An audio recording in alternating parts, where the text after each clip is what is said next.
que é um sintoma de baixa testosterona em alguém? Tipo, de verdade. O que alguém pode falar, puta, talvez eu deva ir me consultar? Olha só, é difícil falar baixa testosterona porque muitas vezes, Monark, o paciente ele tem uma testosterona que é baixa, mas para ele é normal. A gente chama isso de RCV, Reference Change Value, né? O que a gente estuda no consultório? A gente estuda o paciente. Então, a gente tem uma planilha onde a gente avalia exames a cada 2 ou 4 meses. Então, a gente tem uma linha do tempo do que é o exame desse paciente. Então, tem muito paciente que a testosterona normal dele é 450.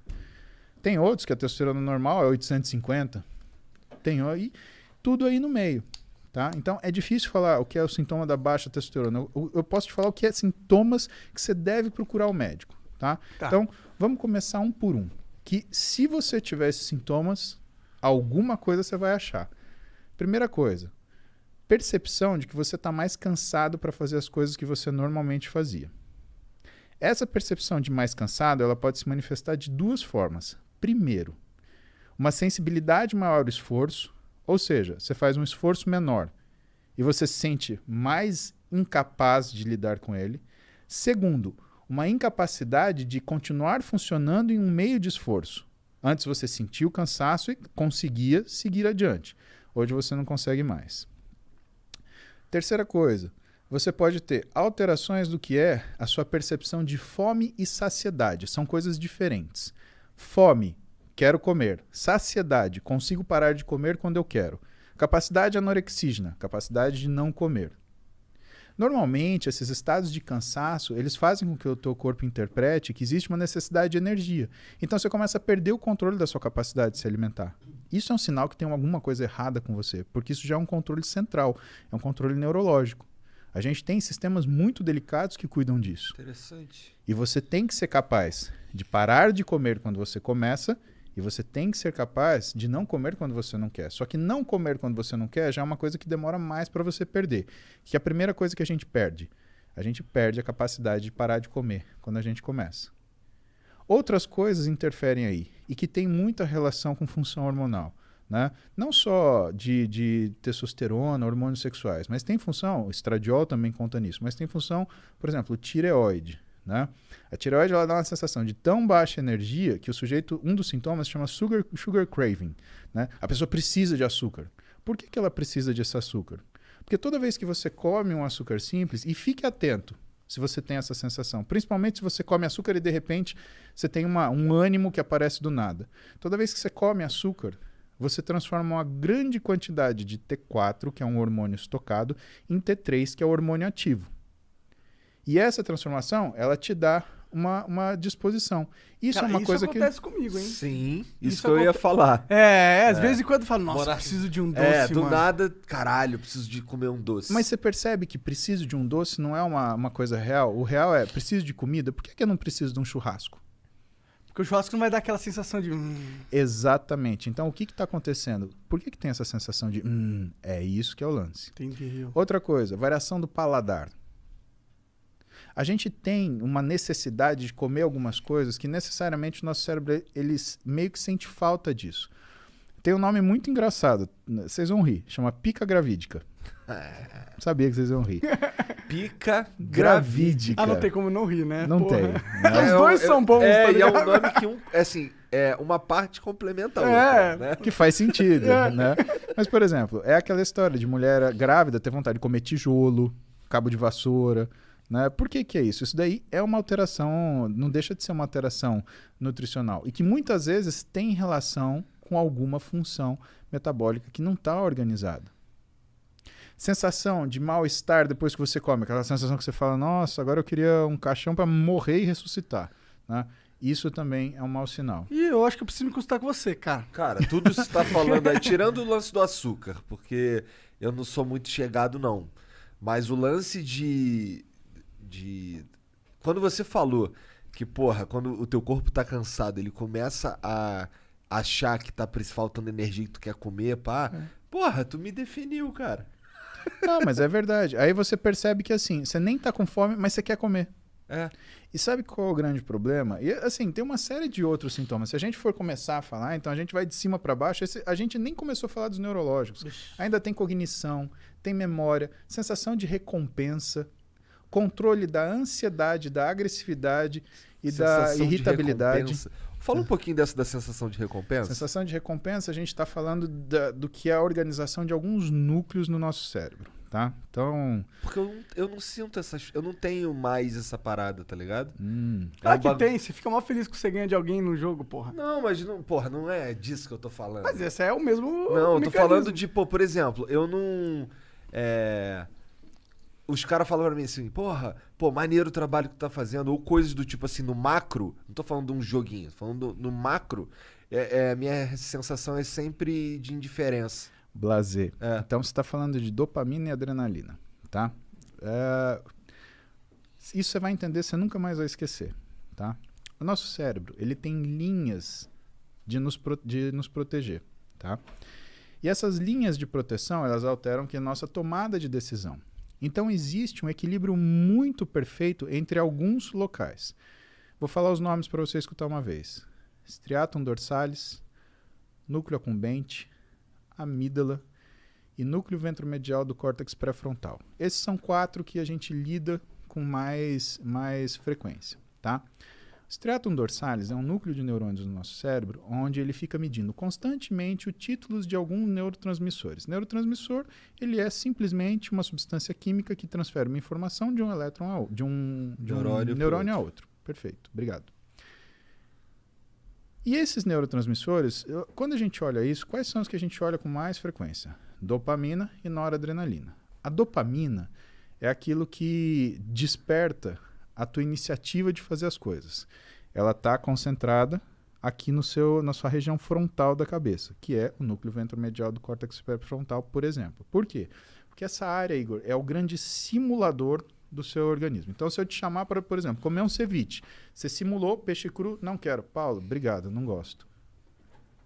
O que não acontece, por exemplo, quando você está bêbado. Né? Quando você está bêbado, o que aparecer na sua frente, você come. Por quê? Porque você está desfrontalizado, você desligou o seu órgão simulador. Mas vamos continuar lá. Vamos pegar a propaganda do iFood. A gente estava aqui, 1h, 1h30, né? Por que nessa hora a gente jogou um sanduíche na tela? Porque o teu cérebro olhou aquilo e o teu núcleo ventromedial do córtex pré-frontal, ele simulou. Nossa, que bom seria se eu comesse um hambúrguer agora, porque está na hora do almoço. Seu nível de dopamina sobe.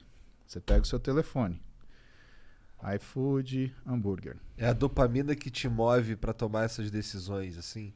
Pediu o hambúrguer, beleza? Esse tá funcionando, Igor. Você teve... E aí, a gente vai chegar no lance da satisfação, tá? Só que quando esse hambúrguer chegou 40 minutos depois, algumas vezes, você já deve ter sentido assim, pô, mas eu tava com vontade de comer macarrão. O que é isso? A dopamina subiu, fez você tomar decisão, caiu e sobrou o quê? Sobrou para noradrenalina, que é essa sensação de satisfação mais duradoura, fazer esse meio de campo. Só que quando chegou o hambúrguer, você queria macarrão. Muitas vezes a gente não sente essa satisfação porque existe uma incoerência entre o ato feito e o resultado dele. Guarda isso numa caixinha. Vamos voltar para o striatum dorsalis. Ele está medindo dopamina, noradrenalina. Pá, pá, pá, pá, pá, pá, pá, pá. Ele fala para o nosso núcleo accumbente o que está acontecendo. Ó, o título está assim. E o nosso núcleo accumbente, ele interpreta. Tô bem, tô mal. Exemplo. Tuas filhas vão ficar adolescentes. Aí, com 13 anos, elas vão pedir para você levar elas para Disney e o dólar tá 4,50. Cara, você vai fazer das tripas coração, você vai pagar uma passagem caríssima, fila, lá. Quando chegar na Disney, e assim, ela tá aqui em São Paulo, eu quero ir, porque se eu não for, eu vou morrer, porque todos meus amigos foram, só eu não fui, você não gosta de mim, minha mãe não me ama, eu fui adotada. Cara, é toda... Coisa de adolescente. Exatamente. É. Chegou na Disney, pisou na porra do parque. Ah, essa isso. Aí você quer falar assim, uma porrada. acorda! Por quê?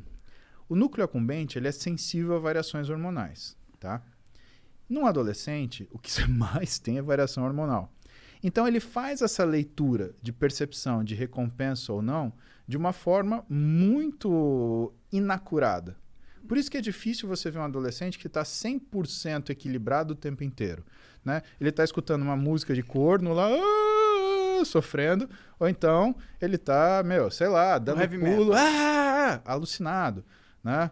Ele tá sem comer, ou então ele tá lá comendo, fast food mais nervoso que tem.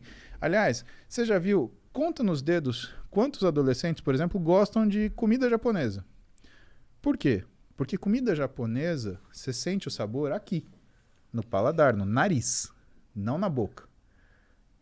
E, por exemplo, um fast food, um hambúrguer, você sente aqui, super salgado.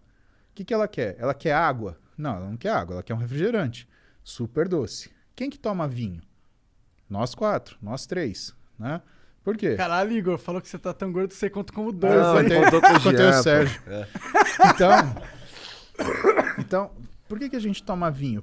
Onde você sente o vinho? Aqui. Então, o que você percebe? Você percebe que essa sensação de recompensa, né, ela existe numa determinada situação de equilíbrio. A gente falou, com ciclo de esteroide assim, com implante hormonal mal indicado é assim, e na adolescência é assim. Por isso que o adolescente ele tem essas insatisfações tremendas e tem essas satisfações, né, abruptas e explosões de euforia. Isso faz com que ele tenha não é uma fragilidade desse sistema, mas uma necessidade dos pais, por exemplo, lidar com os adolescentes de forma a não romper os laços. Por quê? Se você é pai, se você é mãe, você está numa situação dessa, e se você está estressado, cara, você vai querer dar um pega no seu filho, dar um expor, você vai fazer isso, pelo amor de Deus, não rompa o laço. A vida dele é assim, ele está aprendendo a mexer com esse aparelho, tá? Então o que você tem que fazer? Você tem que lidar de um jeito onde você mantém o respeito, mantém a autoridade, porque limite todo mundo precisa, né? Agora, não vai gritar, não vai berrar, não vai bater, isso daí não adianta. Que é o que em casa rola um negócio que eu chamo de castigo dinâmico. Eu dou tudo para minhas filhas, mas eu tiro. Ah, você tá de castigo. Ou então, na realidade, eu falo assim, você tá de castigo. As bichas travam que não passa pensamento. Por quê? Porque o castigo não tem data. Quando que é a data? Quando eu olhar para ela e ver que ela mudou a atitude dela. E não adianta me alisar, agradar, beijo, paizinho. Eu sou o ruim, né? A minha mulher é... Cara, eu queria ser filho da minha mulher. Impressionante, cara. Ser filho da Roberta Carbonari... Mas que tipo de castigo tu dá pra mais nova? Cara, pra mais nova... Então, o castigo o é Igor assim... querendo dicas. Eu quero dicas. Tá bom. Cara, a Duda e a Clara, elas são completamente diferentes. Elas são maravilhosas naquilo que elas são. A Duda tem 17, é uma mulher, né? Ela tem muita iniciativa, ela tem muita argumentação e ela é uma pessoa muito de agir, né? O que às vezes me preocupa, por quê? Porque às vezes ela considera pouco o que são as consequências das coisas. A Clara, nesse sentido, ela é o contrário. Ela é como eu, assim. Ela é medrosa. Ela não age. Ela pensa. Se deixar ela pensando, a decisão é tomada por ela. O que é uma coisa que eu me preocupo com ela. E quando a Clara, ela cria uma situação que ela se atrapalha, né, o que eu faço? Eu afasto ela daquela situação até ela sentir que ela precisa aprender a lidar com aquilo melhor para voltar para lá. Por exemplo, sei lá, uma situação hipotética, tá? Ela brigou com as amigas. Clara, vem cá. Você não vai mais brincar com suas amigas até você aprender a brincar. Ah, mas foram elas falaram isso. Assim, tudo bem. Sempre vai parecer culpa dos outros. Mas é aquilo que é a sua culpa. Porque a gente não briga. Quando um não quer, dois não brigam. Então, quando você souber lidar com as suas amigas, você volta a falar com elas. Não tem problema nenhum. Pode procurar outra coisa para você fazer. Mas eu não vou deixar você sair de casa agora. E você não vai encontrar suas amigas. Aí ela fica moada, não sei o quê. E a Clara, apesar da idade dela, né, ela sabe se expressar. Então ela vem comigo quietinha, dá um beijo no meu ombro, porque volta e meia eu tô trabalhando, ela chega, dá um beijo no meu ombro, olha pra mim, fala, papai. Ela me chama de papai. A Duda me chama de paps, a Clara me chama de papai. Papai, eu entendi o que o senhor falou, eu não posso fazer isso. Você aprendeu isso? Ótimo, pode sair pra brincar. Se isso demorar um dia, Igor, é um dia de castigo. Se demorar um ano, é um ano de castigo. Se demorar uma vida. aquelas pessoas ela não vai ver mais, porque ela não sabe lidar com elas. E se ela não sabe lidar com elas, de duas uma. Ou todos vão se machucar, o que inclui ela, que é o meu problema, ou só ela vai se machucar, que ela é o meu problema. O meu problema é ela. Né? Se todos se machucam, ou se ela se machuca, eu estou sendo muito sincero, o meu problema é minha filha. Então ela precisa saber lidar numa situação de estresse e pressão. E se ela não sabe lidar, ela tem que pensar naquilo, usar o núcleo ventromedial do córtex pré-frontal dela para aprender a lidar com aquele negócio. Para a gente falar ainda da questão da percepção da satisfação e do que é a recompensa. Então a gente tem esse equilíbrio.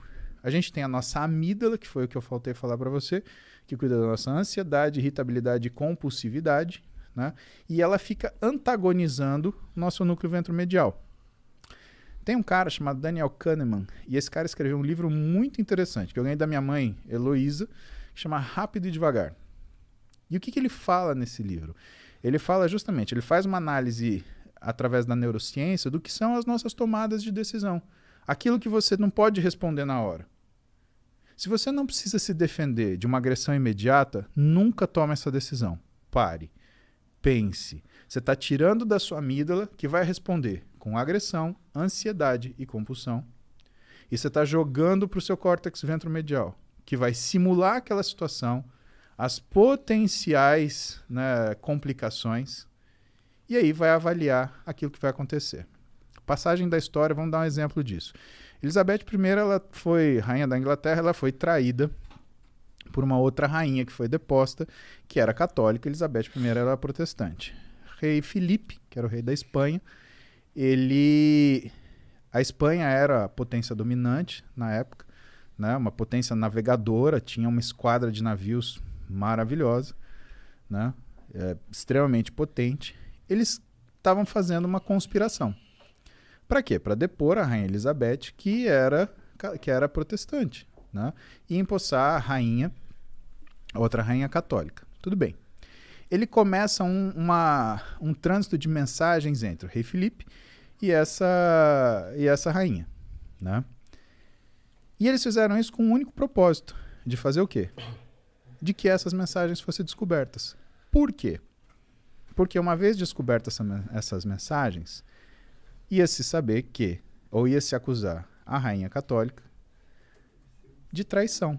E a punição para traição ao reinado e à rainha é morte. Rainha Elizabeth, seguindo o que era o conselho dos seus conselheiros, condenou a rainha católica à morte e cortou-lhe a cabeça. Rei Filipe fez o quê? Você matou ou ordenou o assassinato de uma rainha católica.